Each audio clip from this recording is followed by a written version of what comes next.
Taxes was feeling so stuck. Sitting in traffic, squeezing into a parking spot, all to squeeze in getting tax help during your lunch break. Now Taxes is a TurboTax expert who does your taxes for you, while you go about your day getting real-time notifications about their progress and the most money back guaranteed. Now this is Taxes. Intuit TurboTax. Get an expert now on TurboTax.com. Only available with TurboTax Live Full Service. Real-time updates only in iOS mobile apps. See guarantee details at TurboTax.com/guarantees. Welcome to the law firm of Davis and Davis. We're not a real law firm. Go ahead, grab a beer, a glass of wine, sit back and listen.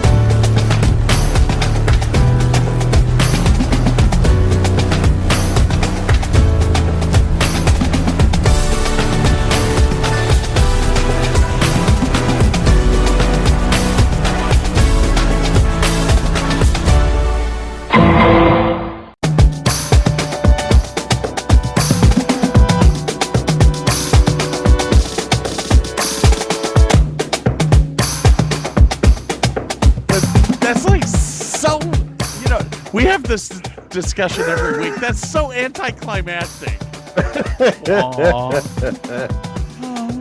Drum snare, nothing. Yeah. Your music sucks, Scott. Oh my gosh. Oh my god. Hey, don't knock it, man. Megatrax charged me a lot of money for that. That was like $50. Megatrax. So we're here. We're here, ladies and gentlemen. It is the beginning of the Thursday show. With a special guest. Yeah, we have special guest in the studio. Maybe people can tell by this who it is.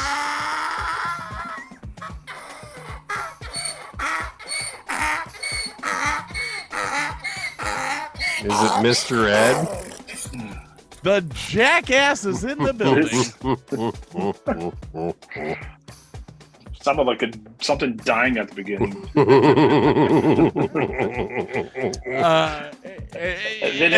And then at the end, it sounded like the donkey finally reached its point of completion. Is that what you're trying to say? Yeah, exactly. I'm trying to think it so it could still be like maybe a PG for kids only show still. If you guys don't understand why Jackass is named Jackass, go back to the drunk show and check it out. You just look for Drunk Fest. Oh God! Because that's what it was. That was the show that we did last week. Oh, okay. I actually titled it Drunk Fest. That's funny. Now, so you know, I actually got yelled at about by who? that. Not going to say by who. Not me. Not going to explain that. I will say I got yelled at. Somebody that lives in his house. I don't know. Oh, okay. Somebody there. I was told that somebody listened to the show and said that I did not give anyone a chance to talk.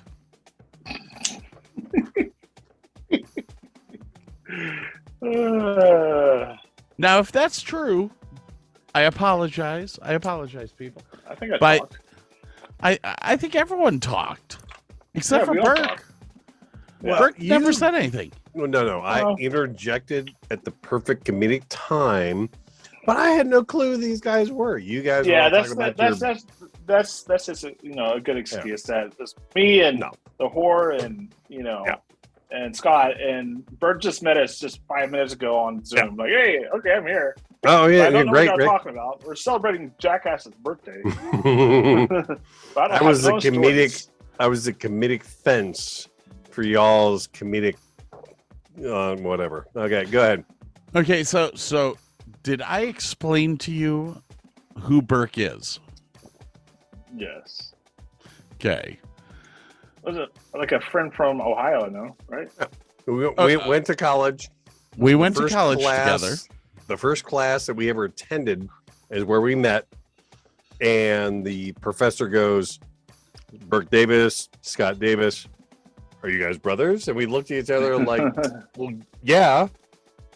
I mean, we look nothing alike, and we never met each other. We didn't care. And from then on, we were truly brothers, and that's kind of how our history of illegal activities and whatever progressed. He was the best man at my first marriage, which is I 100% put into context the fact that my marriage died because Burke did the best man speech, which Burke, do you want to talk about the best man speech that I got?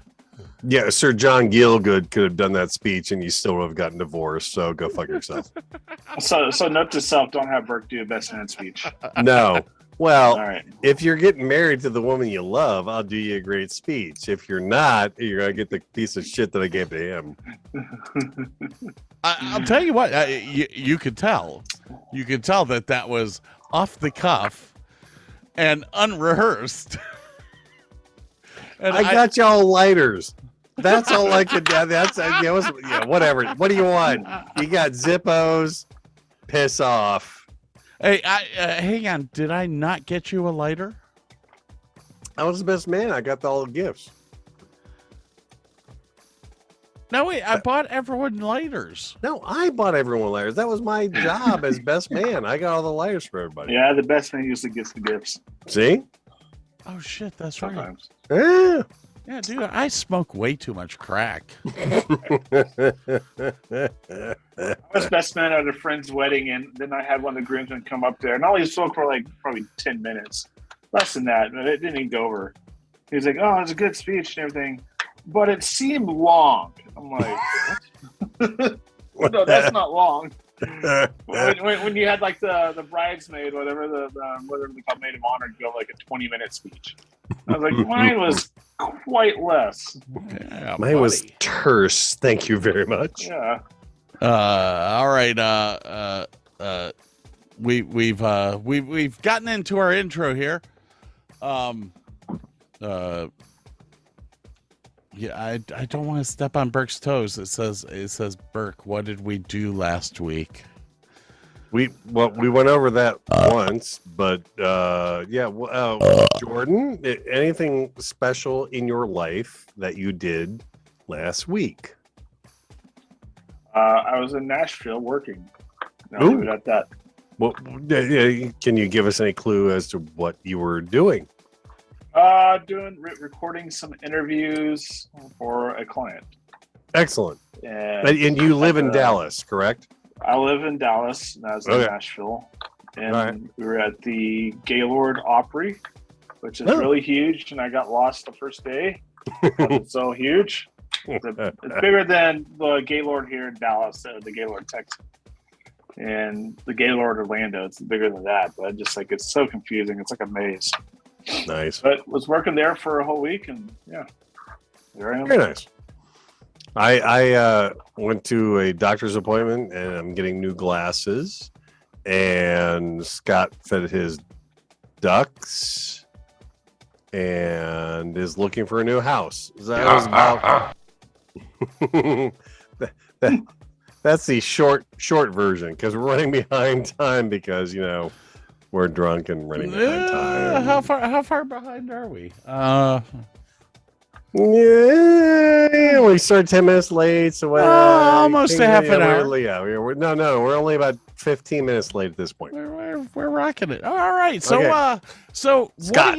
what are you drinking tonight, there, Mr. Burke? I am doing Seven Brothers vodka.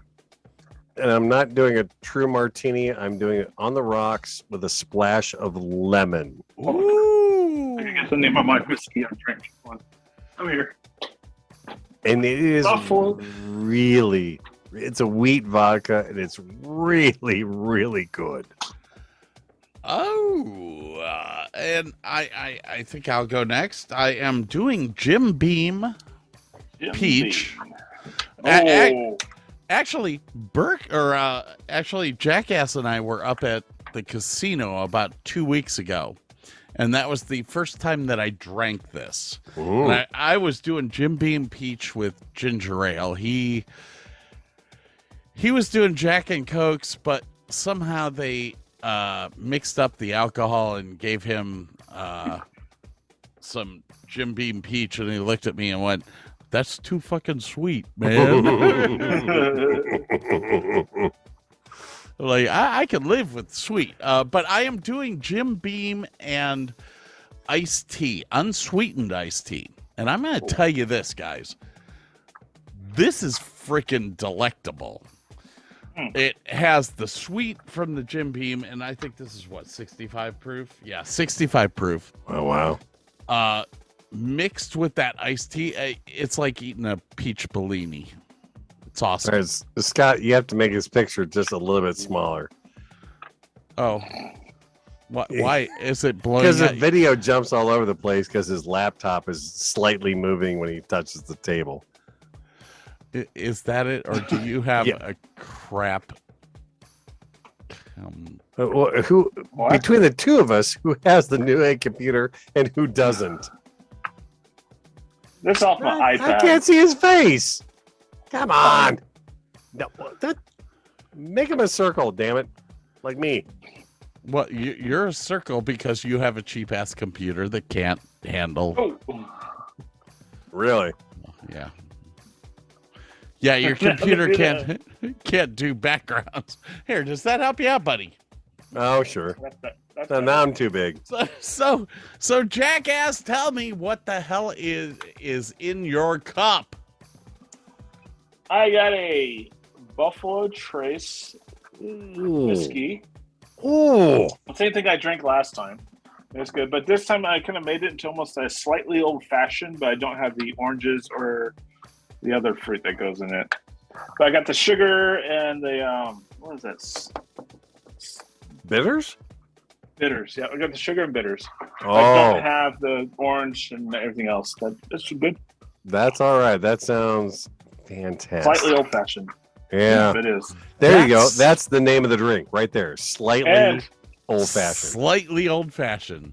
I And the love glass that. is pretty much just like the glass at the movie of the Kingsman at the very beginning. Nice. Very nice. So I was telling Burke on the show a couple of days ago about the fact that I'm looking to buy a house. And I went by a house today, which sadly is further away from you because it's actually in Dallas. Mm-hmm. But it's not even on the market yet. We have first chance at the house because it is a friend of a friend's. 2,000 square foot. Selling for about $250,000. How much? $250,000. No, that's not that bad. That's not bad for this area. Yeah, does have a good size like backyard and. Well, it's 2,000 square foot. It has almost a quarter of an acre backyard. Okay. So it's decent sized for in the downtown area. Let's have a place to put a barn. It's got enough room for me. I was telling Burke this the other day. It's got enough room for me to build a shed. Yep. And turn it into an apartment for Bob.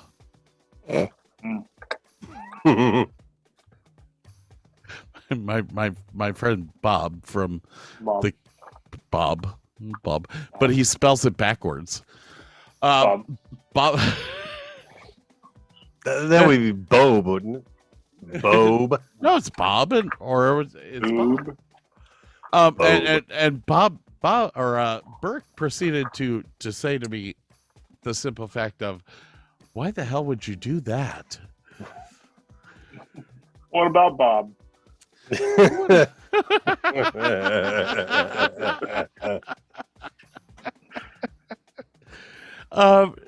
you seen that movie? Yeah. I have not. I know of it, but I have not seen it. What about No, What About Bob is a great flick. It's good. Yes, it is. If you like Groundhog Day, you're going to love What About Bob. Yep. No, Groundhog Day is a great goddamn film. What About Bob's a great film. No more. Oh, Nah, wait 3 seconds for it. Hold on. No more Yankee, my wanky. The donga need food. I love the gnome. Okay, so anyways, what do you guys have going on right now in life or whatever? Go ahead. Not much, really. Hello. Not much. I'm still. Hello. You still hear me? Yeah. Yep. Okay, just make sure. When are you moving? Moving where? Yeah, move to Florida. I know you. No, I'm not. I'm not moving to Florida. Actually, I'm staying here. All my work's here. Why should I move? And the people that want me to go places are going to fly me out of DFW airport. So what's the point of moving? Because you have a girlfriend. Yeah, and she's moving here. Is she moving back? Yes. You're shitting me. I'm not. She's moving back. Oh my God, serious. this is freaking news. Yeah. So what? We decided she's moving back. So over probably the end of summer, she'll move back. When is the wedding? Very nice. Plans will be announced shortly. Have you done the dastardly deed of talking to her father? Oh yes. Wait. Hold on. Have you actually said the words, "I want to ask for your daughter's hand in marriage"? Yes, I have. Nice. Very good. After I made him the Jordan Special Old Fashioned. Yes. Yes. And usually after one, you're pretty good. Who cares about the counts of how much alcohol you're putting in? Yeah, whatever. Booze daddy's ass up before you go and take his daughter's virginity. I love it. No, congrats, dude. I really want to though at some point look for a house somewhere in Fort Worth area, maybe Roanoke or something. I don't know, the duplex is all right, but I'd rather have something I can have myself. You know. I love the Roanoke area. I personally would have moved to Roanoke.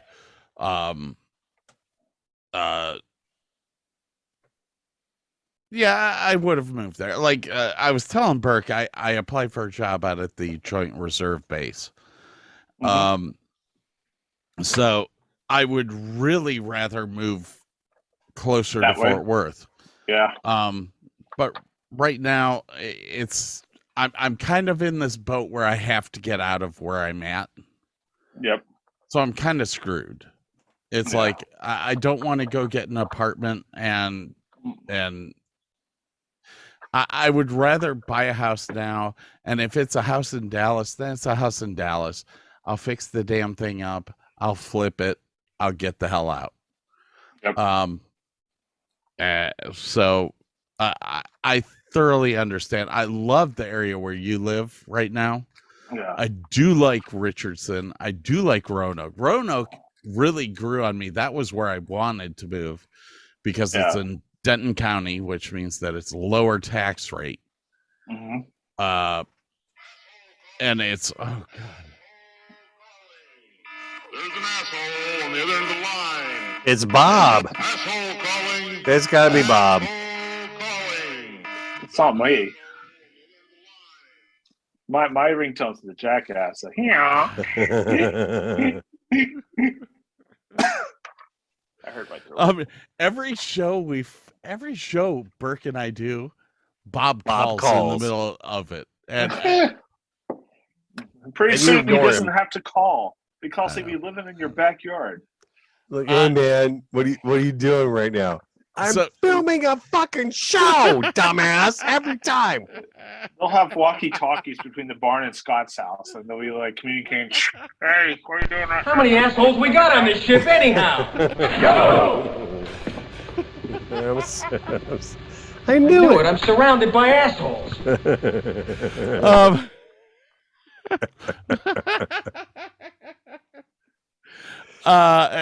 Yeah. Nothing exciting for me last week. I got my eyes examined. I'm getting new glasses. Well, there was something exciting. No, the daughter and the boyfriend came up and they wanted to go to dinner and they invited their parents. We thought they were going to go, hey, we're getting engaged, but they didn't do that. You know it's coming. I know it's coming, but I'll know when it's coming because this kid. No. This kid is so like geeky and old fashioned. He will ask my permission first.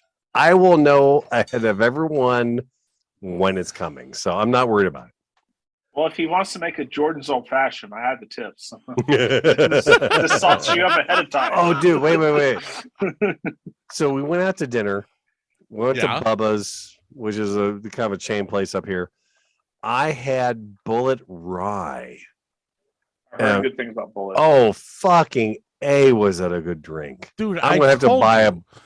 Well, I had the bourbon, and it was fantastic. But I told you, the Bullet brand is fucking hot. Dude, the rye was even better. I couldn't believe it. Yeah, and I love the bottles. I actually saved the bottles for theater shows and stuff for props because they're perfect to be used as old-fashioned medicine bottles and stuff like that. Anyways, yes, I do love the Bullet. Anyways. Anyway, so are you prepared to lose your daughter? Yeah. He's okay. I don't hate him. Legally I should. I don't hate him. He's a good kid. I wish there was something annoying about him, and there's nothing. He's into anime, so is she. He's into D&D, so is she. He's getting a fucking degree in engineering. I mean, he's going to have a good job. She's going to have a better job, probably. She's going in for physical therapy, and she's going back for another 2.5 years to get her like PhD. She'll probably make more money than him. They're going to be fine. And he's a good kid. I should hate him. I don't, and he's a good kid. Jordan, this is why I hate Burke. Because too nice. I'm at the end of my mortality, as we know it, and I have nobody to take care of me when I'm shitting my pants. Oh my gosh, you have like 8 cats to fix that for you. Burke has a daughter who's going to have a PhD. She will be in able physical to therapy. The other one is going to be a registered nurse. Totally equipped I will wipe my butt when I'm like incontinent and old. Oh yeah, it's all good. That. I will honestly say I hate Burke for that. I'm the same position. I don't have any of that. Like no, like my brother's going to take care of me. No. Well, you're about to get married, dude. You're gonna have kids. A school teacher. Yeah. Yeah. What? I don't know what this kid's gonna do. I have a kid that becomes a gangster or something like that. Hell, that's better than being a preacher's kid. He'll have money at least. God damn. Yeah. Can you take care of me from behind prison? Whatever, man. Whatever it takes. As long as he's taking care of you, who cares? Okay, so I will say this, Burke. I am glad that your daughter is getting married. She's not. She hasn't announced it. They're not going to do that. I am so glad. Well, no, we're making the announcement on the great. Davis show. Now, now. Your daughter doesn't even know yet that she is getting married, and we're making the announcement. I think any time that you're dating that you have to suspect that you might marry this person. Yeah, they've been dating since sophomores in high school. Come on, they're in year 6 or 7 now. It's just a foregone conclusion.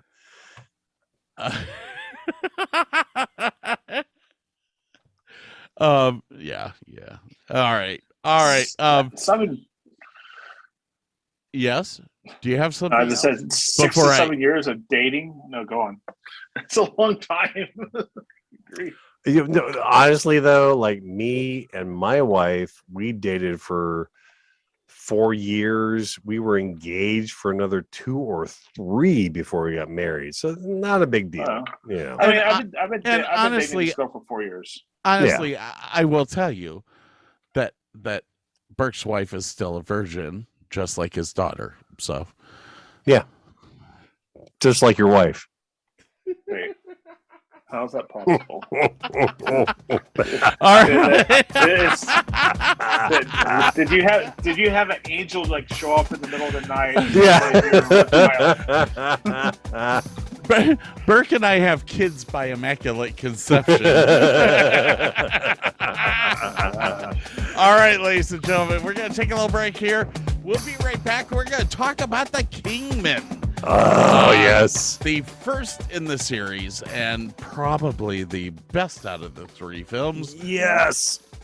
But there's going to be a discussion here.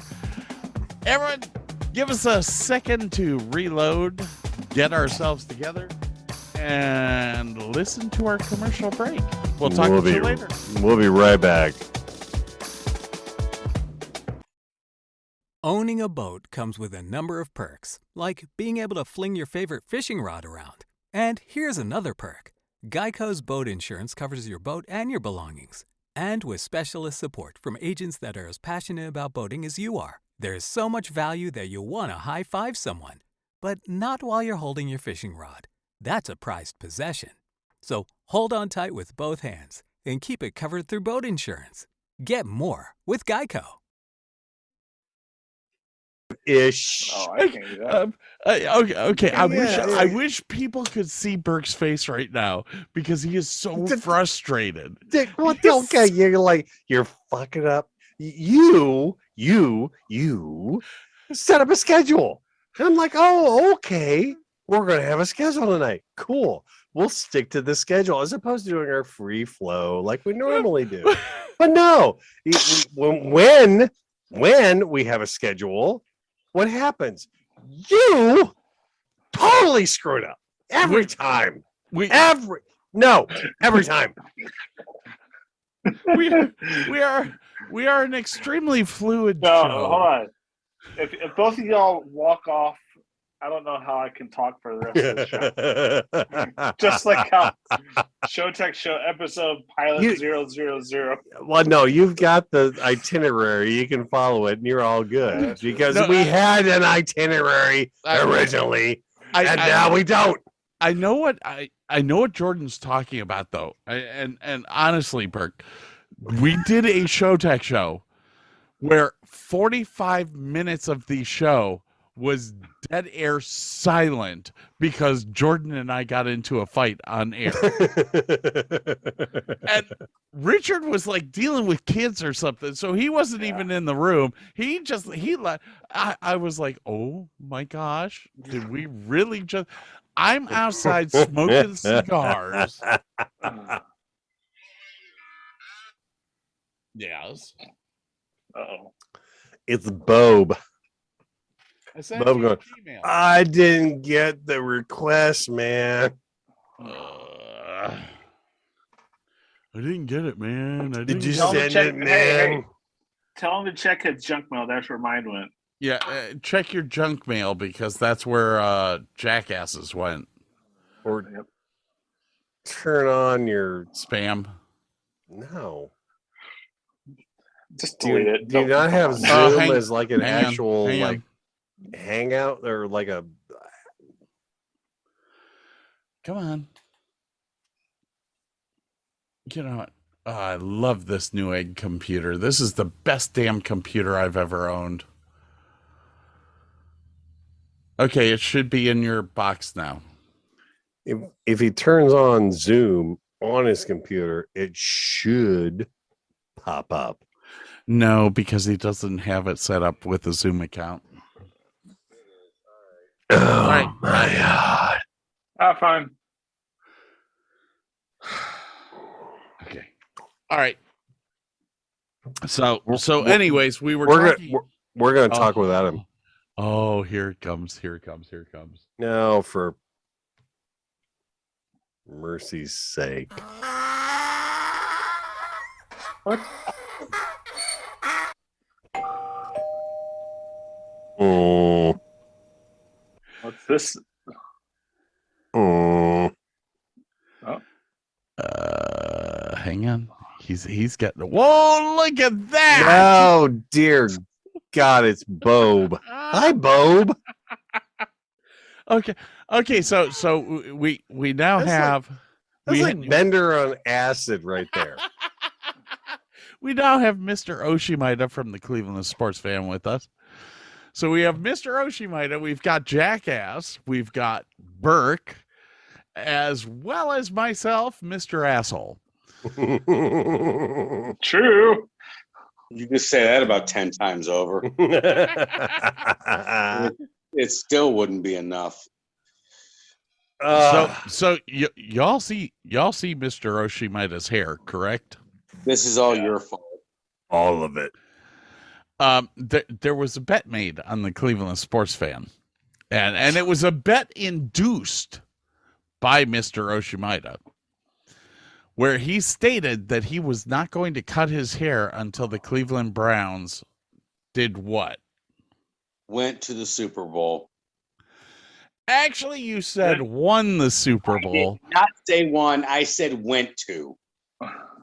But either and anyway. Yeah. Either way, you're gonna have hair down to your asshole. No, well, there's no more longer a Cleveland sports fan, so the bet is null and void. I'm sorry. Have the Browns gotten to the Super Bowl yet? Okay, this is between me and Dick Fuck. This is between me and Dick Fuck. Okay, whatever. Is that his nickname now? makes Jackass sound a lot better. well, Jackass, I need to let you know this ahead of time. I talked about the fact that I am in the process of purchasing a house right now. Mr. Oshimida will be coming to Texas and living with me. If. Now, Burke says if. Oshimida is going to come here. If you can get a house big enough with a big enough backyard to get a shed that can house him. I thought you were doing a shed for a bar. Okay, so the shed that I'm looking at is a 2-level shed. The bottom half is going to become the bar and the studio. The top half will be Bob's apartment for him. And who else? Who's coming with you, Bob? Well, I won't go anywhere without my cat. And what's your cat's name? Go ahead, tell everyone. Little Dum Dum. It's only Little Dum Dum because at one point I had an original Dum Dum, but he died. Dum Dum Jr. So this you know what this shed reminds me of? This is what it reminds me of. And I live in Ohio. I believe we're close to each other. I assume. You live by the Hall of Fame. So you're familiar with Amish country. Oh God, yeah. Okay, so you go down to like Mount Eaton, and they have these little small resorts where they have cabins. And there's like an upstairs and a downstairs, but you literally have to climb the ladder to get upstairs. Upstairs there's no is stair. Well, you have to climb the ladder to get up there. Yeah, it's just barely a peak at the roof. Right. And if you sit up in bed too fast, you knock yourself out. It's closing. If you go too far to the right or left, all the way upstairs, you're gonna get a concussion by hitting your head on the freaking ceiling. Oh yeah. So that's what this reminds me of. Well, no. Okay, yeah, but it may have plumbing, but it may not. There's 8-foot ceilings. There's a hose outside. You can shower with that. Come on, man. You've seen, the whatever. Yeah. Dude, the only time I'm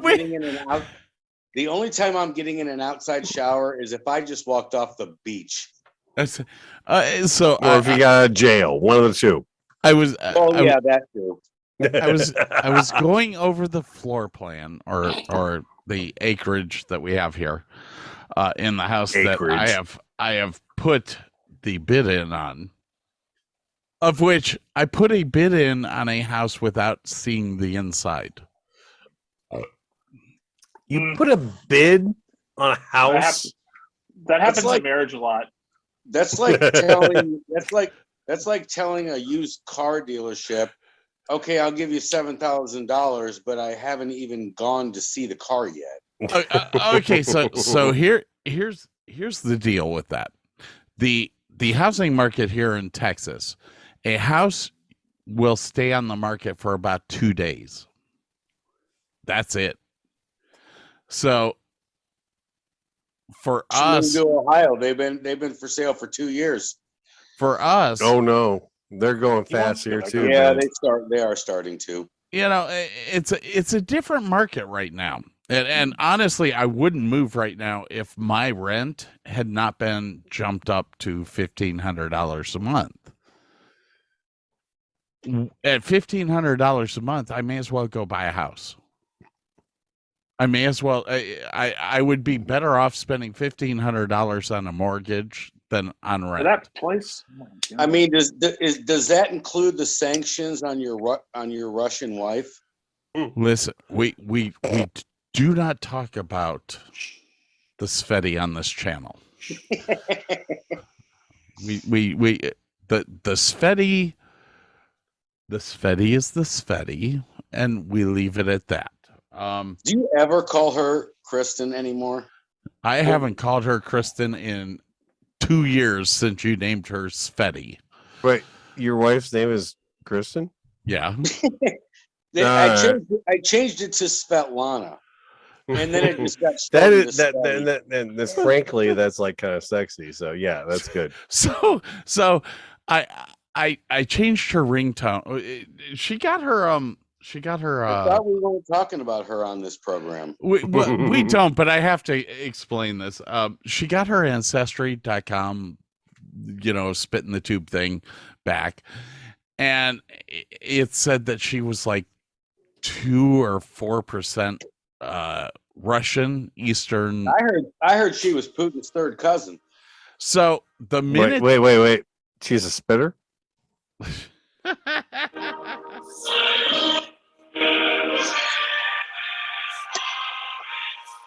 Sorry. So I proceeded to pick on her about being Russian, which pissed her off. Then that's awesome. What are you talking about? Then I took her cell phone. And put the Russian national anthem as her ringtone.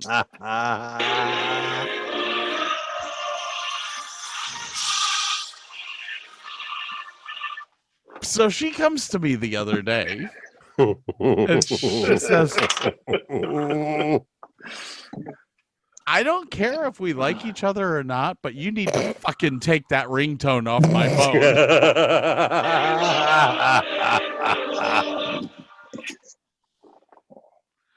So I have proceeded to start building a ringtone myself that basically says, I love Putin. I love Putin. What the fuck is wrong with you, man?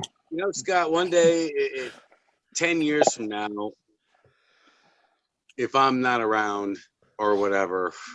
Are we looking at your crotch? What the fuck is that camera angle? This is literally the first time. Why are you upside down? Yes, go on. It's the first time I've like felt comfortable sitting outside with my nuts off. on Here we go. this day, February. Was it 7th? There we go. 8th? 9th. I guess it really doesn't matter. Because this is Why the do year you always 2021. What the hell? What's going on? And if I die in between this, He explained some play this bullshit at my when I was funeral. fucking drunk out of my mind. I would like my family to see this. Please speak into the microphone. I am trying to find something. Oh, okay. Here's my prediction.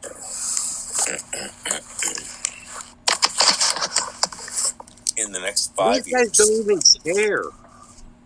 Baker Mayfield will win more Super Bowls than Patrick Mahomes.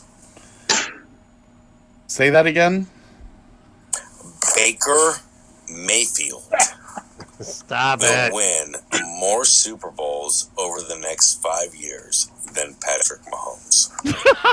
And today's what? February 9th, 2021? It's something. I know it's 2021. It's February something. I think I should just cut that down to him saying, "Oh no, I think it's something like 2021." So yes, I own that. I'd be stupid to say I don't own that. But this was not on a podcast. This was not something live. It was probably 2 a.m, and this idiot called me at like 1 my time, and we're talking, and I'm already, had too much to drink, and then he No, don't say that. Then he records me. Hold on, you had too much to drink? No. Yeah, but you're okay. I want to make it clear that was not on like a podcast or anything like that. No, It's on tape. Too late, motherfucker. It's on tape. See, that's not fair, but whatever. Dude, I've listened to so many of Scott's rambles that just don't make any sense, and I just chalk it up to, all right, dude's an idiot. We know that. Tell us something But we I don't know. I don't record it and play it back every time I'm talking. Well, there's your problem, buddy. Hold on. That really kind of reverts what you just said, because I'm smart enough to record it. You're a dick enough to record it. Well, That's a different story. Thank you. You're smart. You're smart enough to catch me in a dumb moment. Yeah, thank you. Because my brain is so confused because you have so many dumb moments. Oh, yeah. We will all agree with that. Jordan, you want to chime in on that one? Yeah. Yeah, I don't know. I don't even know. Yeah, you know. You totally know. I'm looking at the show flow. We're way off time. Whatever. Yeah. The whole Bob entering the chat is just screwed up. Okay, wait. Hold on. Everybody, we are here to talk about a movie, aren't we? Yes. Yes, and Bob, I'm sorry. I know that you probably don't even know what movie this is that we're going to talk about. So this is probably where Bob's going to bail out. I have absolutely zero clue. That looks like Michael Douglas, but that's about where it ends for me. Way off. Have you ever seen a movie called The Kingsman? Colin Firth to The Kingsman. I am not gonna lie, because I've never been a huge movie guy outside of, like the Star Warses and the Fugitives and that kind of stuff. I've never been a movie guy, and I've never heard of this movie. Oh, dude. Okay. Looks feel like bad. it's from the 90s at some point. Don't feel bad. Scott had never seen The Kingsman either. I had no clue about this movie. I told him. If he would have asked me to watch it, I would have found it on Netflix or somewhere. He didn't ask me. It is the best Bond film that you've never seen. Oh, so this is a James Bond movie. No. It is like a James Bond film, but better. Man. I can, again, and this is probably where I get hung up on, and that's fine. I have never seen a James Bond movie. Okay, before we get into the Kingsman, because we know that Bob is going to leave. Mr. Oshimida is going to leave us. He doesn't know the Kingsman. Okay. I have to reiterate. I know you're not it. I have to reiterate the fact that I have found a house, maybe. Dude, in the last 5 minutes? Yeah, that I can put the shed in for you to live in. Here we go. The she shed. The she shed. Here we go. I am ready for you to commit. I never commit. To living in the backyard. Hey, he needs more cats in his life. In Oak Cliff. In Oak Not Cliff. Me. One's good. So you bring his cat, and like you'll have like 10 cats again. Dude. No, he'll have 9 cats and I'll have 1. Mr. Dum Dum. Yeah, total of 10. Mr. Dum Dum comes down and makes a perfect 10. It's little Dum Dum. Yeah. Are you in? Are you in? You know you want to come down here. Well, I know I want to get the fuck away from Ohio. Who doesn't? Oh wait, hold on here. Like, so this, I want to get out. Hold on. This is a little bit different now.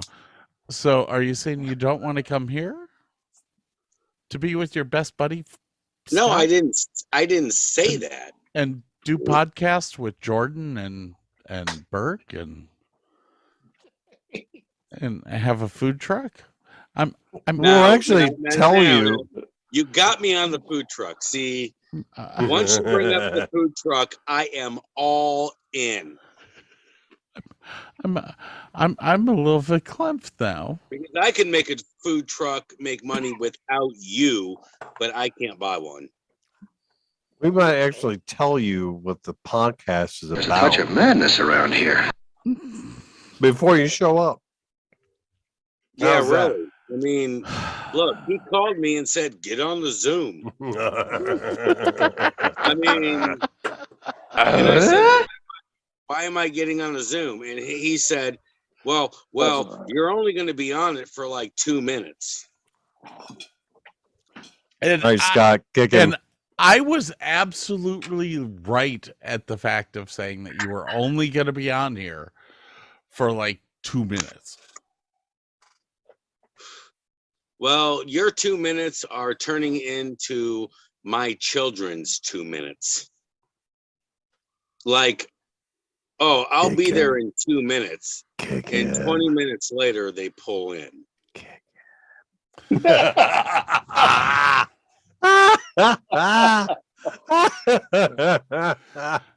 I'm sorry, I had to click the button to not report him to you for because there it says report him to Zoom.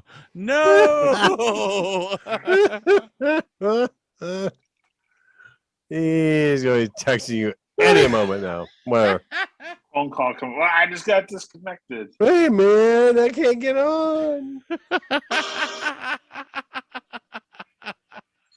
All right, Jordan. Have you seen this movie? Yes. Cool. I have. Okay, I am so glad that you have seen this movie, ladies and gentlemen. We need to take a little break. Oh my God. We're going to refresh You my weak mind. bladdered mother. Another bucket. commercial break. Hey, Whatever. Hey, we are sponsored now, so you're going to have to deal with this. Ooh. I'm all tingly now. On that note, we'll be right back, ladies and gentlemen. See ya. Oh.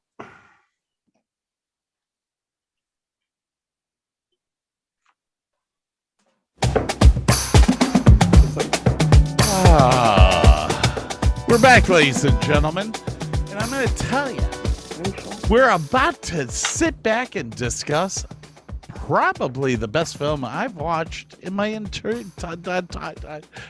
life. And you didn't even know it existed. I didn't. I had no clue. The Kingsman. The Kingsman starring. Oh shit! I didn't bring my Paula's birth. Nuts up. My nuts up. Karen Anderson. My nuts Mark are Strong. not up. It's all about my nuts. My nuts. My Taron lovely native nuts. Egerton as Iggy. Bert keeps eating my nuts. Well, if they have wasabi and soy sauce, yeah, absolutely. Wasabi. I want some good sushi. All right, ladies and gentlemen, we're talking about the Kingsman. So domestically, how much money has it brought in? Here in the United States?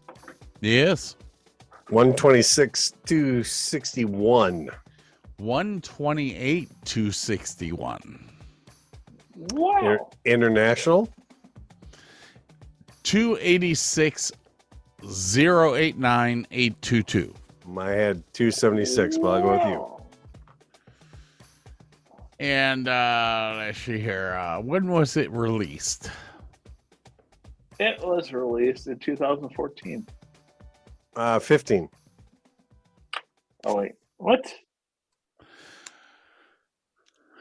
January 2015. 2 hours, 9 minutes. Budget anywhere between 81 and 94 million. Yeah. Roger Ebert, anyone care to take a guess? 2 thumbs up. I would say it's about a 4.0. It's a 2. Jared is correct. Really? Yeah. Well, damn. Rotten Tomatoes. Anyone take a guess on the Rotten Tomato meter? 80. Jared? Jared. Who's Jared? Jordan. Sorry. Jordan or Jackass? I'll take both. Rotten Tomatoes, I would say probably 88. 76. But the audience, take a guess. 80. Really high ratings. Probably like 90. 84. You're both close. See, the thing is, I like those people on Rotten Tomatoes and people who review the movies are so critiqued. I think the audience gives them higher ratings more than the people critiquing. Most on quite a bit of movies. Most often, yes. As you get these movie critique people, they're just like, yeah, elevators is full. I don't like about it. Anyone want to guess at the box office rating on this movie? No. Jordan? I don't know the rating on it. Number 18 in the box office. Okay. Ooh. What else was released around that time when it basically... Mad Max Fury Road lost out to this film at number 20. Terminator Genesis barely eked it out, 1 point above it. Ant-Man came out that year at number 14. The Revenant was number 13. Cinderella, really? 50 Shades of Grey. Well, okay. 50 Shades of Grey came out that year. That was just a big thing with a lot of the Kingsters. Whatever. The Martian. Yeah. And I do love The Martian. I will not lie. Mission Impossible, Rogue Nation beat that out. Yeah. Spectre. James Bond. That was a great film. That was an absolutely great film. Minions. Yeah, God, kill me. Avengers Age of Ultron. It's MCU. It's going to do well. Jurassic World. Number 2 with $652 million. And number 1 that year, it's a Star Wars film. Go figure. The Force Awakens. Yeah, you gotta take that one. I went to see The Force Awakens.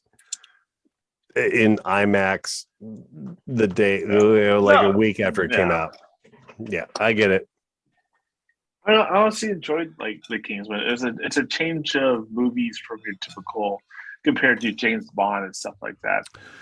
Okay, so I was looking at my list, and it says that Jurassic World was actually above Star Wars. But then I went and looked, and Jurassic World's gross from the theater is 652. Star Wars Episode 6, The Force Awakens, total gross, which is including DVD, was 900 million. So I understand now. I'm looking at domestic, worldwide. Jurassic was what, 1.6 worldwide. For Star Wars was 2 billion. Oh god damn. Wow.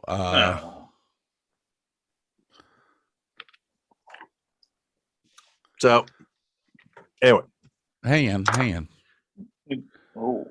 Oh god, what's going on here? Nah, we're having audio visual effects now. Yeah, that's the same thing I'm reading on here from boxofficemojo.com. Yeah, what he's showing, that how Jurassic World gross was 652 million. Yep. That was domestic. Worldwide was 1.669799. International was 1.017.673. Okay. And honestly, I think Kingsman did a pretty good job. Oh yeah, 25 compared to some others that were probably Taken 3, and the Tomorrowland and whatever. And Kingsman was a film I never saw in the theaters. I only saw it after I don't know, it was out in I don't know, Netflix or whatever. Yeah. And the first time I saw it, I was blown away. I went to work and was like, I asked a couple of guys at work, like, have you ever seen this movie? And they're like, oh my God, that's the best movie ever. I'm like, no shit. But I was blown away. But it was like watching, for me, it was like, oh God, what's the series on TV? Oh God. Okay. Yeah, I can't think of it now. Anyway, go on. Talk amongst yourselves. Okay. The movie was directed by Matthew Vaughn. Yes. Written by Jane Goldman and Matthew Vaughn, as well as Mark Miller and Dave Gibson. The movie stars Adrian Quinton, Colin Firth, Mark Strong, John O'Davies, Jack Davenport, Alex Nikolov, Samantha Womack, Mark Hamill. And people were surprised by Mark Hamill showing up in this. He's like, "Oh my God, Mark Hamill!" Samuel L. Jackson, with a lisp. Michael Caine. This was an all-star cast. Yeah. Especially having Mark Hamill as the same year that Star Wars: The Force Awakens is released. Oh yeah, he was only in like 2 seconds of that goddamn film, though. Oh, what in the not The Force Awakens, or yeah, it was like the last 5 seconds of that film. That was it. But still, you get Mark Hamill. You're still getting Mark Hamill from Star Wars. You got to cost some money, and so they had a good sized production budget for the Kingsman to get all these Colin Firth, Samuel L. Jackson, and Michael Caine. You know, as well. So, those guys, So a quick synopsis of the movie. This is a spy thriller with a lot of comedic value to it. I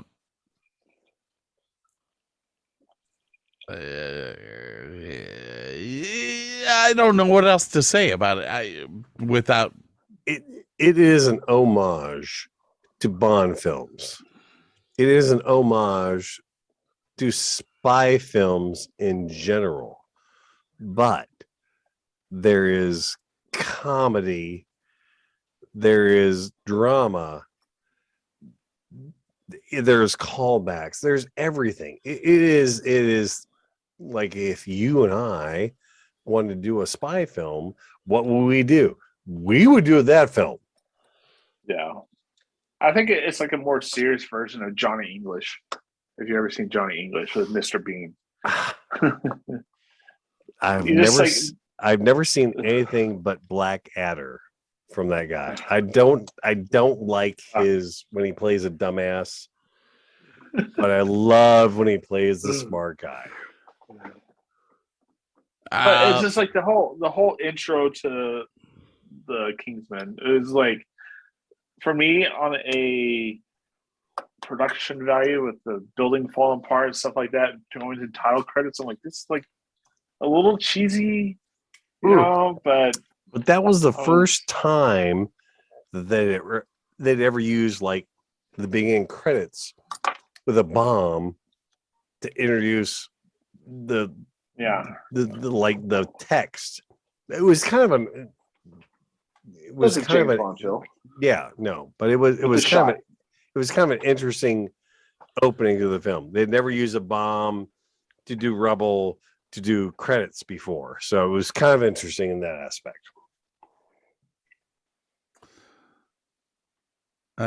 Okay. It was new. It was different. It's different than the other James Bond, because James Bond uses a lot of the gunshot, the gun barrel. Was that not the iris, but the what is it called? The gun thing where the rifling. Yeah, and so it uses that on all their intros, somewhat similar to a gunshot. So for them to go off of a basically a bomb, it's interesting. It's a different spin. So you're like, we're different, you know. So Mark Miller had done graphic comics or graphic novels, excuse me.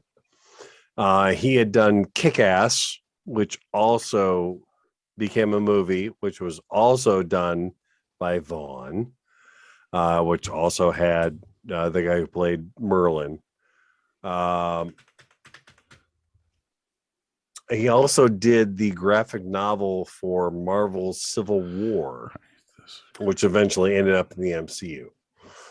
He also did The Watchmen, which is another film that I absolutely love. As much as it has issues, I love that film. But he never wrote the whole church scene killing into his graphic novel, which they did put in the movie, and we will talk about that later. Okay. Go on. Do anybody have some favorite scenes from that movie? Ooh, my favorite scene from this movie. And wait, before we go into that, you had never seen this movie before. No. And I told you we're going to do a review on this film. And at 2:30 in the morning, what did you text me? It was the best flick I've ever seen. And you bought all 3 films.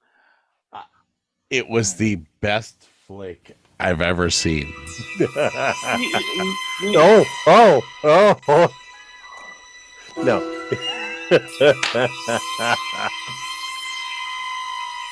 Now, fortunately, I don't have my phone on at 2:30 in the morning. I didn't get that text then. I woke up the next morning and go, oh my fucking God. That was the best film I've seen in 10 years. I bought all 3 films.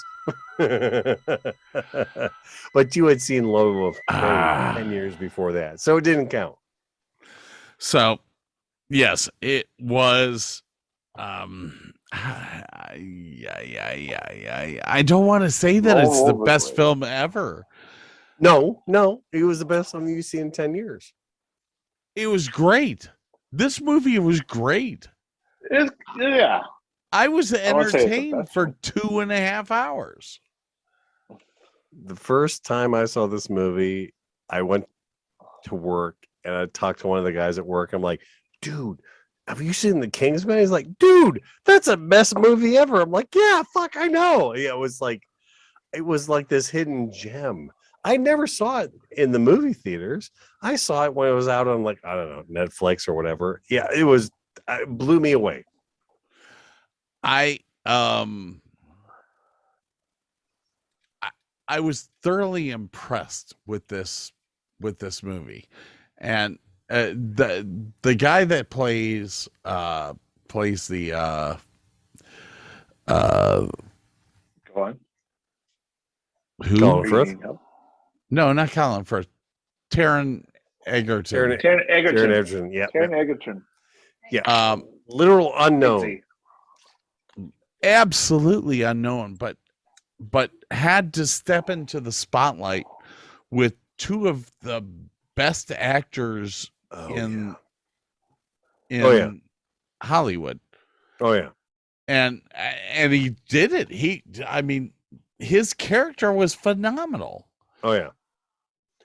That is good writing and good directing. You stop them, you can fuck me in the asshole. Yeah. If you save the world, you can fuck me in the asshole. I'll be right back. He was only in one film before this. Really? Yes. Yep. What was that? Testament of Youth. It's probably no name, man. June 2014 it was released. Yeah. I'm going to go with him. I am not going to dispute that. He actually won the BAFTA award for this flick. Oh wait, he was nominated for it. Sorry. That's all right. So, Rocket Man. Holy crap. He played Elton John in Rocket Man. Oh yeah. Rocket oh yeah. Man.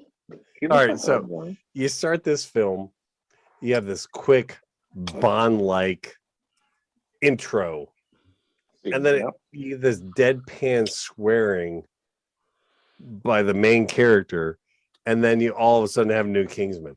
I mean, it is like it's nothing you've ever seen before. You get this like pop music intro, you get this weird, rocks falling and introducing, the actors, and all of a sudden it's like, but if you were watching in the background, you can watch the guys drop from the helicopter onto the roof, split up, go down 2 or 3 floors. You can see the explosions happening in each of these rooms as they get to that center room where all the action happens. And then after all the credits roll, you get right to the action and you get that shit going. It's great. It's subtle and it's great at the same time.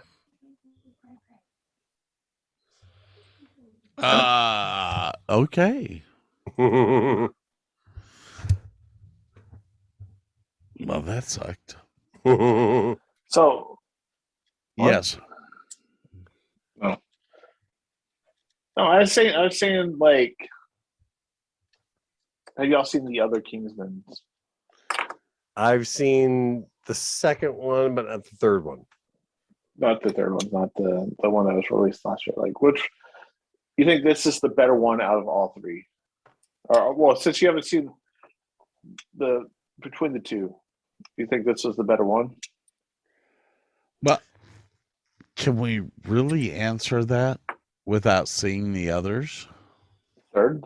You bought all 3 of them. Did you watch any others? No. All right. So we'll have to come back to that. Yeah, I have not seen the third one. I've heard the third there's one's on HBO. Yeah, I've heard there's some really intense scene. I love the second one, and I think I like the first one slightly better. But having ever seen the third one, I can't answer that total question. Well, you got to. Like, the fourth one's going to be released next year. Oh, I'll see it soon. Trust me. Yeah, I've seen the first and second one because my girlfriend likes both, like the Kingsman stuff. I haven't seen the third one, but I might watch that on a plane ride at some point. Download and watch it because it's on HBO, and I can easily download that and watch it. So I'm probably doing the next flight I have. I'll just watch it and get a hold of it because I do enjoy it because I like James Bondish spy films, and this has a different view of it. It has more of a, again, what you said, a comedy view, but James Bond is really serious, while this one has some special effects and stuff that, make it a little bit not truly real life. Well, it is very reliant and very inspired by the Bond films and all spy films in general. But it has such a different twist and such a different aesthetic.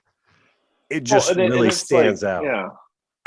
Well, and it's like, James Bond basically off MI6, which everybody in the whole freaking world knows about MI6, that they're the British CIA. Well, the Kingsman is basically not really tied to any government. It's basically tied to a bunch of rich folks that are basically like, we're trying to improve the world and make the world a better place. So we're going to we have this private society to do what we to help do that. And so I think that what makes it a little special and different is that it's not a government thing going after it. It's basically it's not MI6. Okay. It's not that it's a different class, different group of people. Yeah. So I think that's what makes it makes it good. Yeah, the character of Eggsy was the comic book writer's school pal, his nickname. That's where he put it into the film. Okay. Yeah. I was reading something also about how, oh my gosh, what's his name? Come on, scrolling through here. Mark Hamill. How his actual Mark Hamill name had a relation to the book. Yes. Or to the original story. I don't know about it. I didn't read much into it. Okay. I didn't read much about it. I just saw a glimpse of it. I'm sitting here Scott, waiting. Scott, do you know this one? Scott, do you know this one? No, I don't. Okay. No. So, in the original comic, Mark Hamill, in comic life, was the first person of interest to be captured for this whole series by the actual the guy he played. What was his? Yeah. What was Armand? It was that professor. Yeah. Professor Armand captured Mark Hamill, the actor, in the comic series. So it was funny that they flipped it around and made him Mark professor that was captured. It was good stuff. No, that's good. Knowledge of the books and stuff like that, the comics and everything. Yes, absolutely. It's like, hey, Mark, would you like to do this? And you're going to play this and character. He does a really good accent. Like, even the British people on the set were like, yeah, he does a good accent. Let's see here. Okay. The character Gazelle was originally supposed to go to which athlete?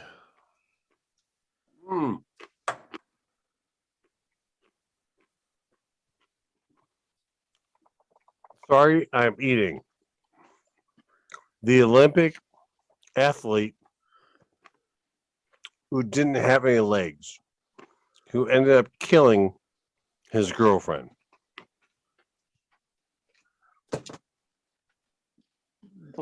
And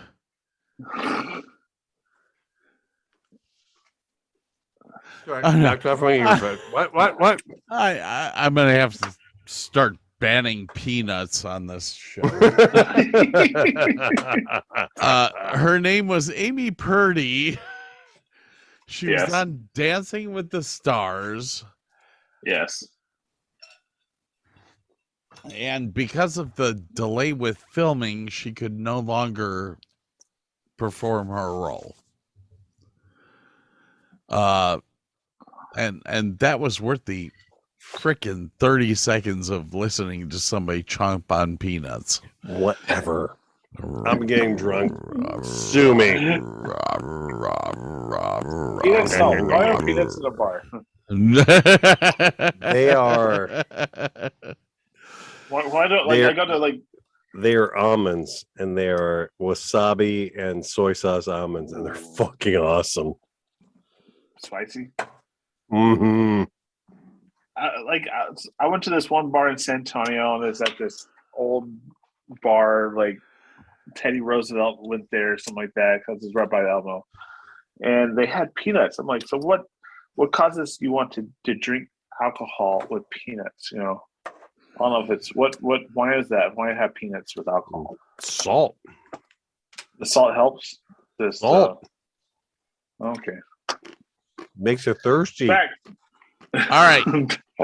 Back to the movie. When the Kingsman recruits are going through their basic training program, they still look good and wear what are known as siren suits. These outfits were inspired by what? Oh, I didn't copy this, but it is something to the effect of the same outfits that.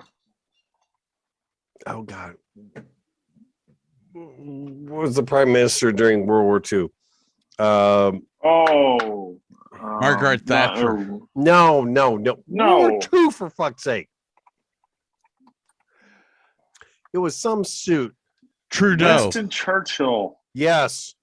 It was Winston Churchill. It was some outfit that during Jackass, we're not here to help people. Yeah, it was some outfit that answer. Winston Churchill wore, or that recruits wore during the Winston Churchill era of training.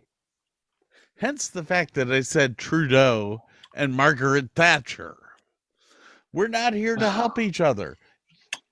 Well, I don't know if you're asking me that, so I didn't know if I had to answer that. You know, I don't know. I'm just trying to be like, answer. Okay. What's the I'll answer? show it this time. I won't say anything now. No, yeah. If you know the answer, jump in, but don't help them. Oh, about who was the prime minister? Okay, gotcha. Damn, you're not supposed to help me either. A full siren Kingsman suits. Go ahead, Scott. We don't know. A full Kingsman Secret Service menswear line was created and crafted especially for this film, with tailoring and manufacturing by who? Yeah, the one I didn't put in my thing. It's not Cartier. I'm going to say Huntsman. Anyone else? Winston Churchill. Okay. So Burke, you're not exactly wrong, because the answer comes down to it was put out to many tailors, but they were like 4 all or 5. They were all English. Yeah. Yeah, there was a whole line of outfits that they put out before the movie, which blew the movie executives away, that led into the whole Kingsman movie. But the outfits that they wore were tied specifically to World War II and Winston Churchill when they were doing their service in the openings bits. Yeah, the siren suits. Yes. Yeah. Look it up. Yeah. All right. Does anyone else have any trivia? Oh dear God. Yes, Burke. Remember in the hangar scene when he first sees all the vehicles in the hangar? Yes. Do you remember what color the submarine was?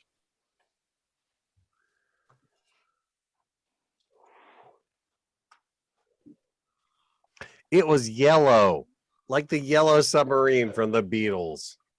That's awesome. No, I did not. I don't remember that. Dude, there is so much in this film. If you only seen it once, you will never get all the shit. The Valentine's speech at the very end, he's going to do V-Day. Now, if that was V-Day and all those people died, that would be considered the Valentine's Day massacre. Okay. I have it's not trivia. Well, there's no question here. Okay. During the lead up to World War I as well as World War II, the British intelligence service often used tailor shops as fronts for their activities, which is absolutely cool as shit seeing it happen in the show. Yeah. I'm going to ask you guys a question here, and I'm not denouncing this film, but what are your negatives to this film? Oh, I can start off here. The scene where they are going down into the bunker from the haberdashery, I absolutely cringed at CGI. The CGI and the bricks are bad. I would have to say like the CGI in the whole movie is pretty. Some is okay. I think it's over exaggerated a little bit. Yeah. When they take off in the little pod, it's a little quick for them not like scrambling their brains. And when they stop, it's so fast. It's like, no, not so much. So yeah, there's a couple of issues. And even like the oh God, what airplane did they use at the end? The Learjet that had the revolving engines at the back. Yes. Not exactly. Not exactly accurate. It was a Challenger. Yeah.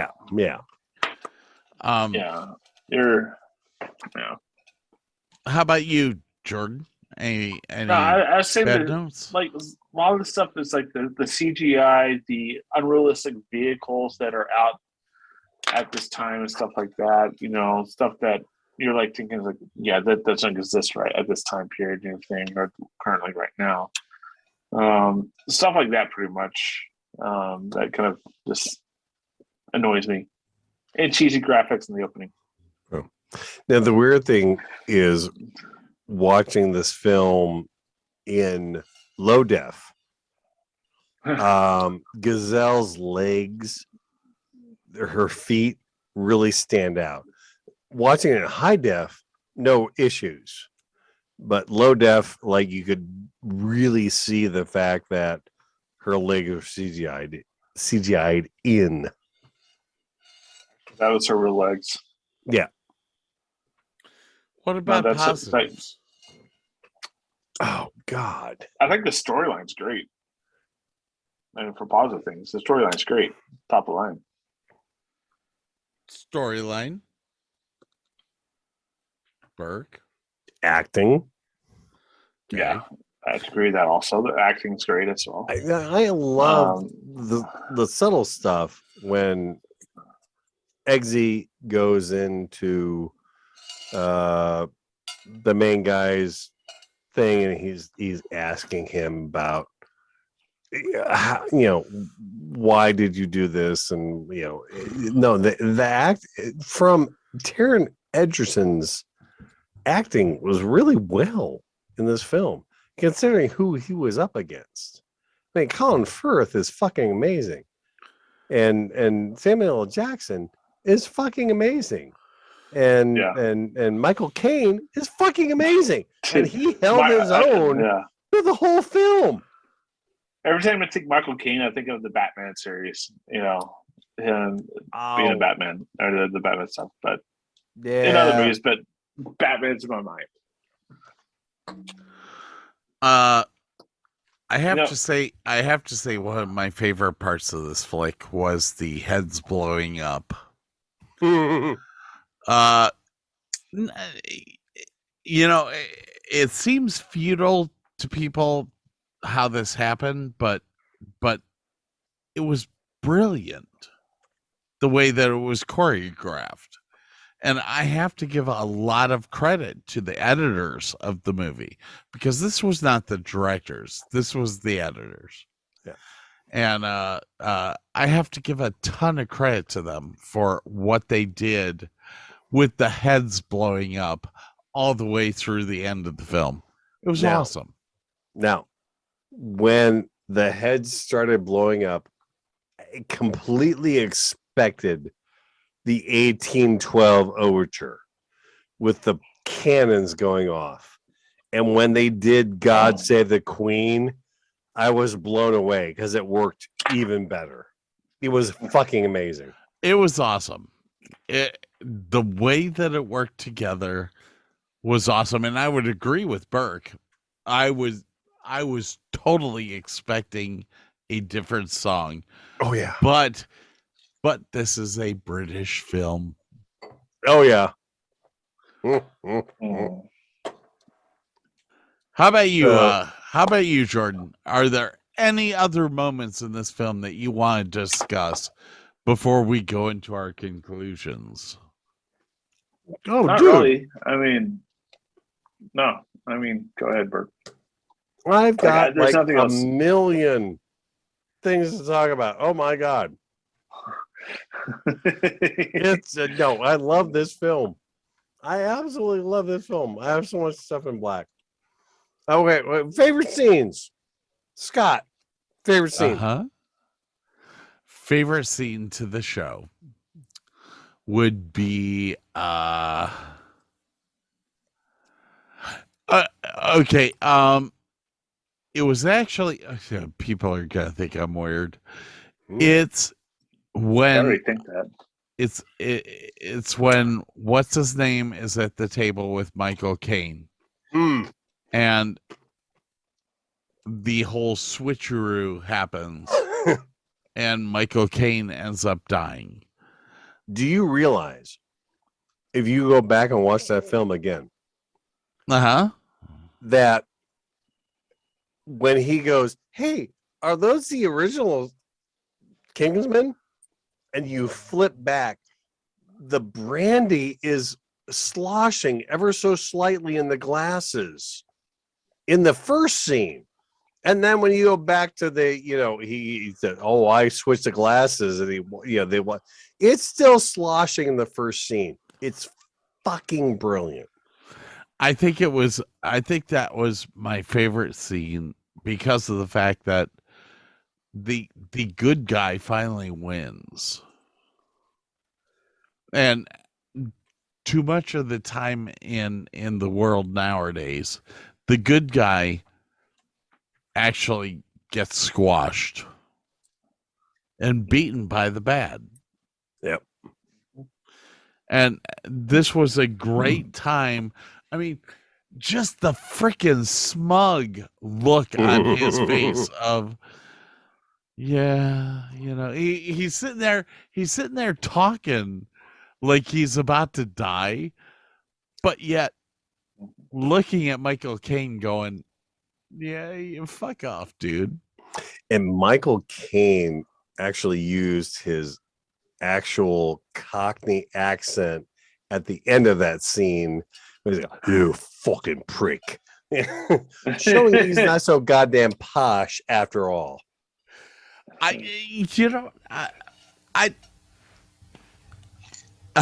don't want to get into conclusions here, but I called Burke, or I didn't call Burke. I texted you after I watched this movie. I had never seen this flick before.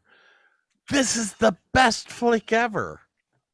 I've actually watched it 4 times. It's fucking outstanding. Jordan, favorite scene? Yeah. I have to think about that. Hold on. It just it's hard. It's hard to say. I think the whole first bar scene. That is a great fight scene. Yeah, it's the intro. It's the whole, like, you know, with Eggsy saying, like, he's not. He called for help. He's not into this yet, but it's basically him seeing, oh, this guy's not a tailor or anything like that. He's like some badass motherfucker, you know. So it's like, I think that was like, it's the peak, like, not the peak, but just like a boom. It sets like that. Up so much for the rest of the film. You know, yeah. I think the end scene in the pub when Eggsy does the exact same thing that Colin Firth did in the first part really kind of reiterates the fact that the torch has been passed on. Oh, yeah. And I loved the fact that he flung a cup, a mug, into the back of his head. Face. It just, you saw where the movie was going to move forward. And you knew all those guys behind him were like, yeah, fuck this, I'm out. All right. My absolute favorite scene has got to be the church. Here we go. You are a sadistic bastard. Oh, dude. There are 23 hidden cuts in that whole scene. 3 minutes and 45 seconds, I think, is the scene in that. And the original cut was 7 minutes. We will never get to see that. It was all killing. It was all 7 minutes of all killing. And Mark Mahler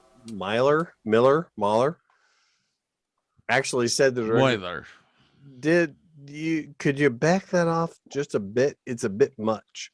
So they did some cuts to the ancillary characters, like Eggsy is looking at the computer screen and Valentine is looking at his computer screen. So they cut that down 4 minutes, but still 23 hidden cuts. And they did zoom cuts. They did whip pans. They did body, where bodies cross the entire screen cuts. God, that whole scene is fucking amazing. You only see the new threats to Harry as Harry sees them. The whole camera sequence follows Harry. When you jump up on the pews, the whole camera jumps up in to follow him. So it's like a first person shooter, and occasionally they cut back to Merlin watching through his glasses in a first person shooter look on the scene. That is just an amazing scene. The music, the cuts, the editing, the stunts, everything is just perfect in that scene. Oh God, let me look at some notes here. Harry uses the whole buffalo. He uses all his gadgets. He uses parts of the church to kill people. He uses gun parts to kill people. Anything, everything in that scene is fair game. He uses a Bible to kill someone, for Christ's sakes. It is just awesome.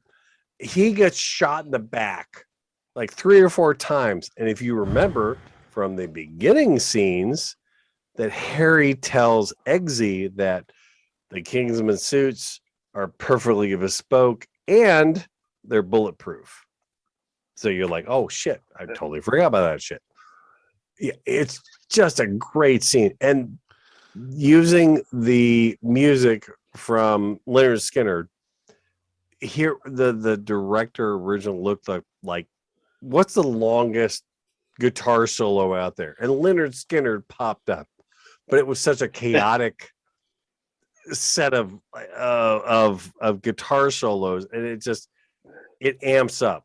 Like you start out and it's slow, and you start up and it gets more and more insane as the action gets more and more insane. It just mirrors the music, mirrors the action mirrors what's going on in the film. That is the best part of the whole film.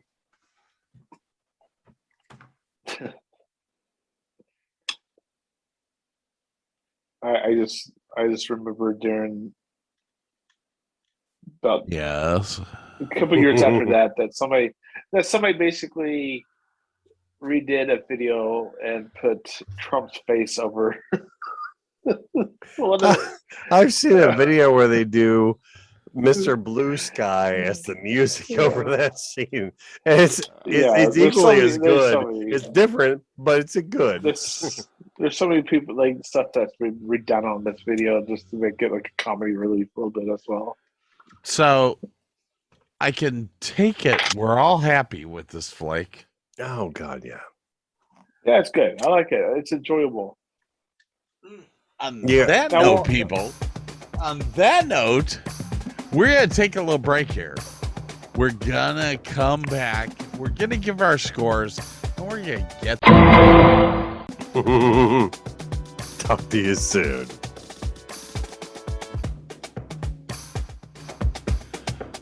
Fuck it, we suck.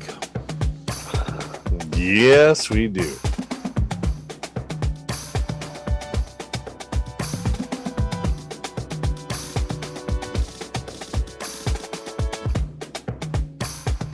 Wasted. I can't even read my notes. These drinks are like wow. Dude, you're coming on the tail end of this shit. We've already done one movie review. We're on number 2. We're boned. Dude. Oh my God. Okay. Burke. Yo. Tell me your conclusions of this movie. Oh God. One of my favorite movies. It was a sleeper. I had never seen it. I saw it when it was like, I don't know, on HBO or whatever. I was blown away. I love this movie. It is one of my all-time favorite movies.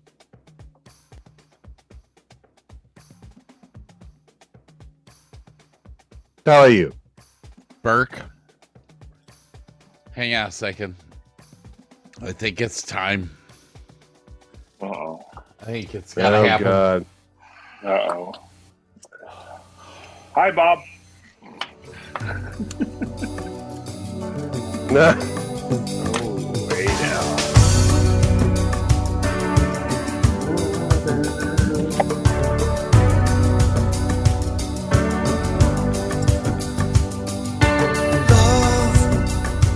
Would you consider this baby making music?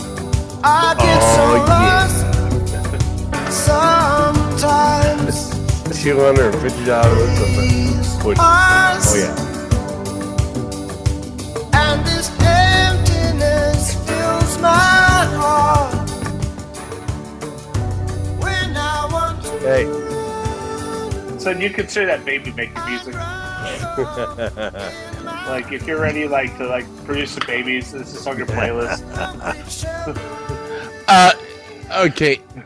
I will tell you right now, Peter Gabriel. Hey, I need notes. Is baby making music. I need notes on what music to do.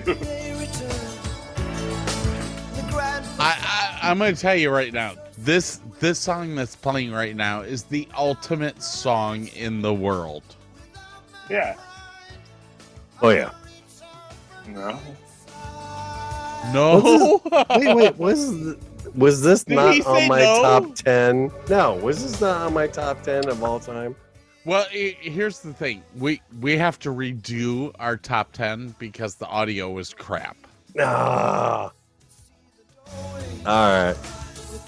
But I'm going to tell people right now, you will constantly hear Peter Gabriel music. Through our shit. Why? Because it's the best music out there. Ever. All right. All right, people. We are anybody, to our conclusion. Any favorite lines from any this favorite movie? Lines? Me, not really. Maybe the scene in the bar where it's like talking about how I forgot what the whole line was. The martini. About how when he locked the doors in the bar, and I forgot what the exact quote was. Manners. Exactly. Manners. Maketh man. Yes. That's a great line. I love Eggsy's martini recipe. A martini, gin, not vodka, obviously.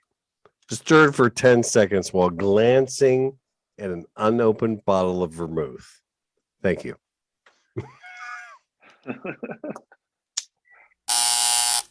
Go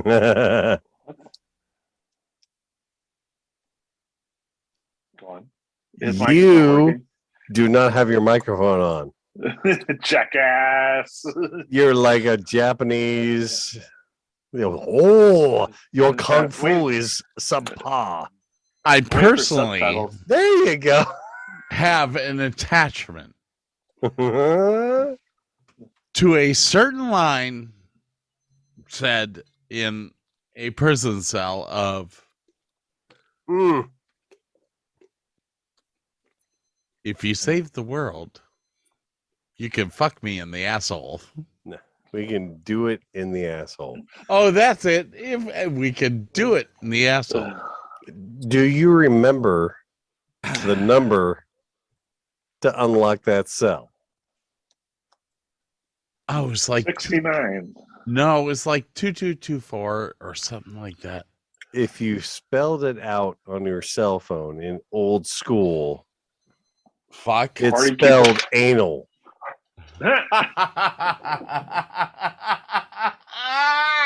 So it's this on some phone.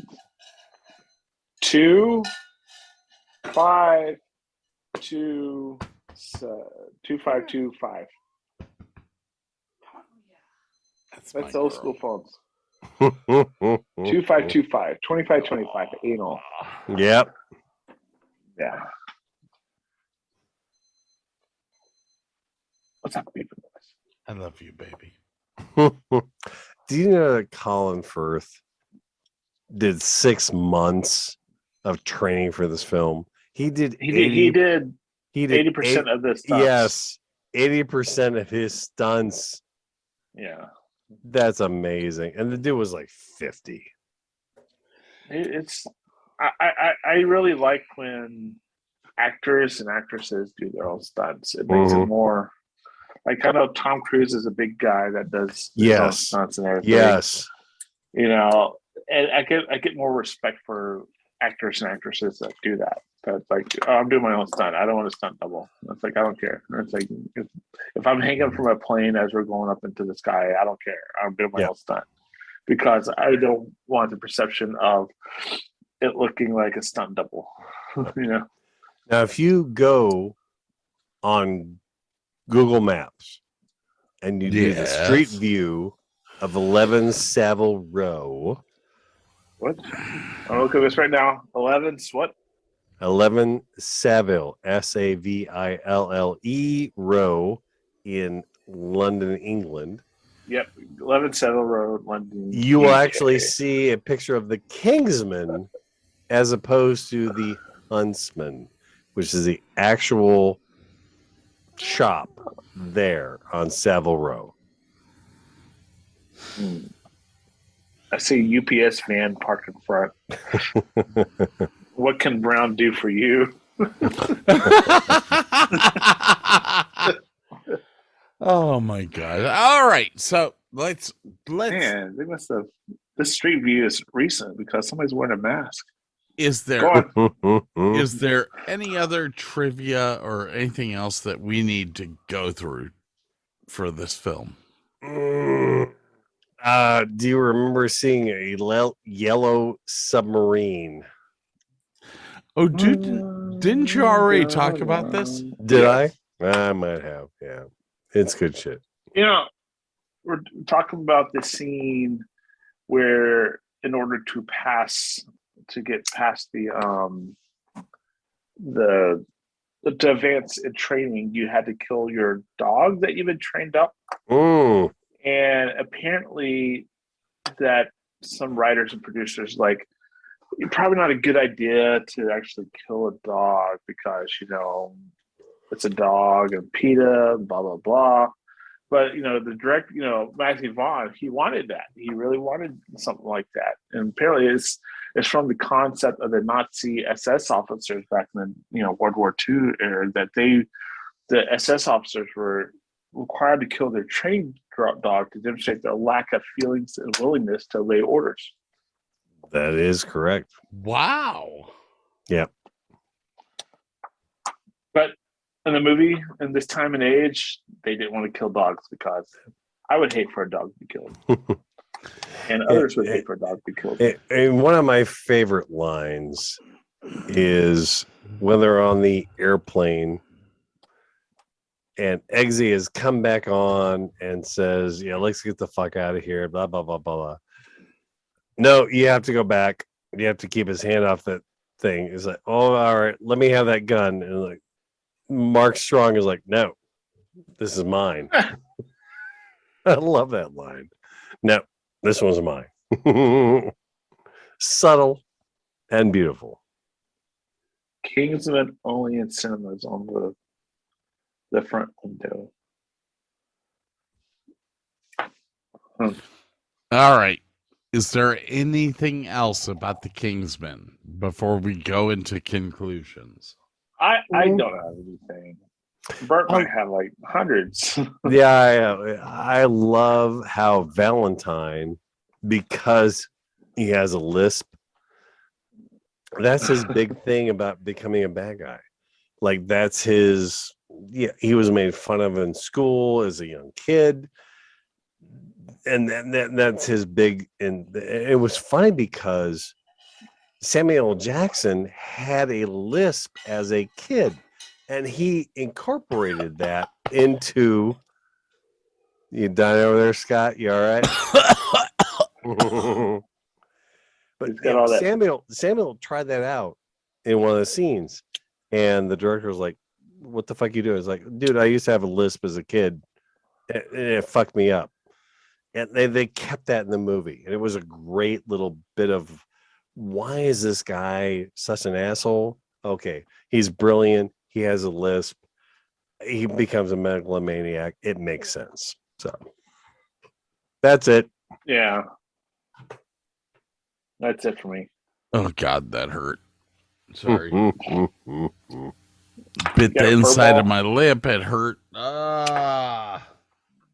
That's what you get for having 10 cats. Gosh, I don't want to take another break here, but I think we have to. What?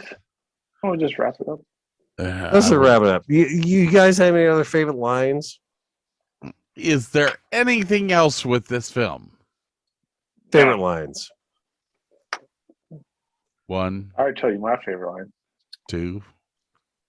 Good. I already told you my favorite line. And we're waiting. No, I don't have anything. I told you. Do you hear me? I don't have anything. You don't have a favorite line. Okay, Scott, we are done. Scott, do you have a favorite line? No. He's got a fur ball in his mouth. That's what he gets for having 10 cats. Honestly, this whiskey is amazing. You will shit. Okay. We're gonna go to Burke first. What is your conclusion? And tell me your rating. Hang on. Before you do this, we have to explain the rating to Jordan. All right. Jordan, this is my first ever time here. The rating is very simple. There's bottom shelf, up 5 shelves. Top shelf is 5, bottom shelf is 1, and then the best flick of all time goes into the case behind the guy selling the booze. The clear box, locked up, and only the manager has the key. And not one film has made it in there yet. No, that's not true. Until today. No. And if he says the Gumball Rally is in there, no. We put Lord of the Rings, the trilogy, in the box. Mm-hmm. We put Star Wars, the first 3 films, in the box. Hold on Star Wars, you talk about 4, 5, 6, not 1, No. 2, 3. The 77, 79, and 81. Which is 4, 5, and 6. Yeah. Yes. And thank you. We put all 7 Harry Potter films in the box. Mm-hmm. That's it. Those are the only flicks in the box right now. Well, get ready because I have a feeling that another one's going to get in the box. If you say Tron, there's definitely a possibility there. I think it's Debbie Does Dallas, but Deep Throat. Yeah, Deep Throat. Put that in that box. I'm really getting the feeling that the show is never fucking going to end. Never. It is. Go on. Jordan? Who wants to... No, it's up to you. Jordan, go ahead. I have to say that between 4 and 5 on the shelf, 4.5. Wait, hold on here. That's almost 5? Top shelf. No, 5 is the bottom. No, 5 is the bottom. 1's the bottom. 1 is the bottom. Yeah. God, it screwed me up. And action. I would say I would say 4. The 4th shelf. All right. There's a lot of things that I'm a big movie critique on CGI and stuff like that. Like when it's overly CGI, I kind of draw back on some stuff. But I think the acting was great. storyline and plot were great and stuff like that, but I think the over CGI kind of killed it for me a little bit. So that's, if you took away some of that aspect, it might be on 5, but as whichever one number 4. Scott? I give this flick probably, it's not top shelf, it's second from the shelf. Second from 4. the top. So 4. And here's why. It's a fabulous film. It's a fabulous trilogy. I told Burke it was the best film I've watched in years, and it was. Mm-hmm. It doesn't make top shelf though. I love the Bond movies. This is a little bit different. It has more humor in it.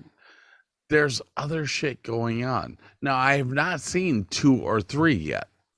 So I can't say that this is the best film. But let me sit back and watch 2 and 3. No. And we'll see where it goes. Now, ultimately, my conclusion that I haven't said yet is this. It's one of the best made spy films out there since the Bond films. So there's not much. I mean, what you have to equal this are the Jason Bourne movies and the 007s. 2 different countries. And 2 different countries is great. It's still along those lines. The Jason Bourne movies, I think, are some of the best movies ever made. And the 007 movies have 100% advanced the way that films are made. So I think that this is up there. It's one of the top spy movies out there right now. Still only goes to the second shelf. But I agree with that. I'm going to put this on the top shelf. Ooh. It's not in the box. God is close. Damn, Burke, I was so close. Jason to Bourne, putting it on the top shelf. Jason Bourne, a lot of shaky cams, a lot of quick cuts. You cannot follow the action. In this film, you are always exactly in the action. The camera is following exactly what's happening to the character, what's happening to the bad guys. It is just, this is a quintessential spy film. It has some of the best action ever, and it is definitely a top shelf film for me.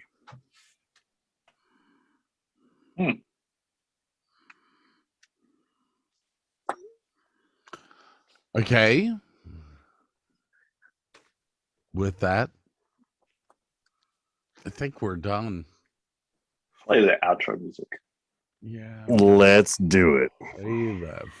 Play that fucking music. Oh, sorry. White boy. Look, I actually have it racked. It was already racked. It didn't even take 3 seconds to play. Speaking about racks.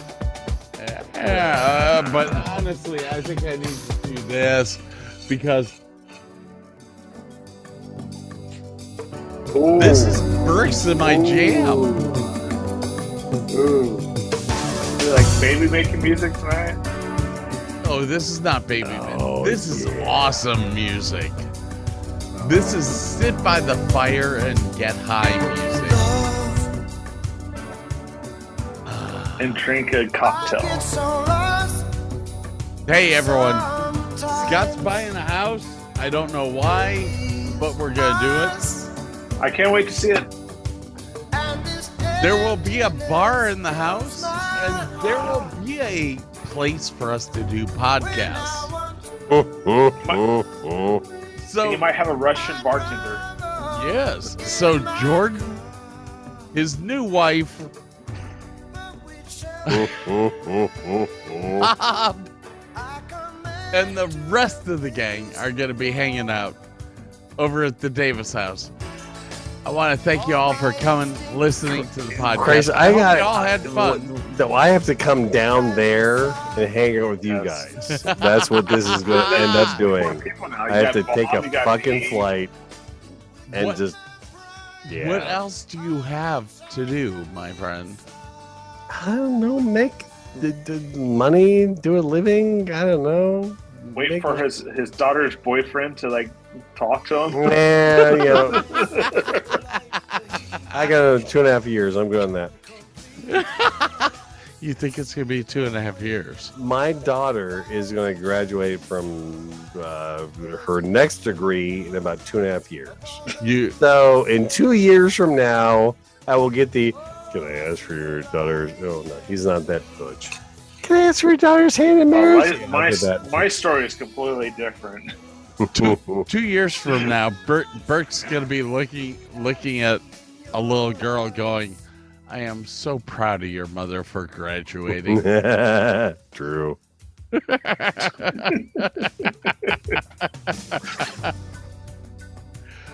On behalf of Peter Gabriel, Jackass, Burke, and myself, have a great week, guys. We'll see you next week. Have fun. Talk to you later. Yeah. If you like big boobs, let me know. And this moment keeps slipping away. On behalf of Burke, Scott, and the rest of the cast at the Davis and Davis Show, we'd like to thank you for listening, and we hope you return next week. Remember, we're not a law firm, and we just don't care.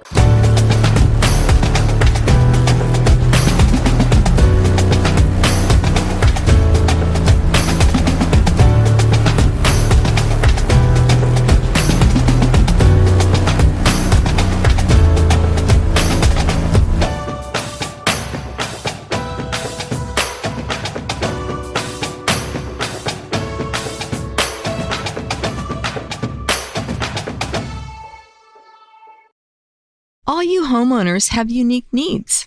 Some feel the need to leave up holiday decorations year-round. Others have the need to use their garage as practice space for their new metal band. And because each homeowner has unique needs, Geico helps you get the right coverage for your home and what's in it. That way, you get exactly what's right for you, even if your needs are unique. Get more with Geico.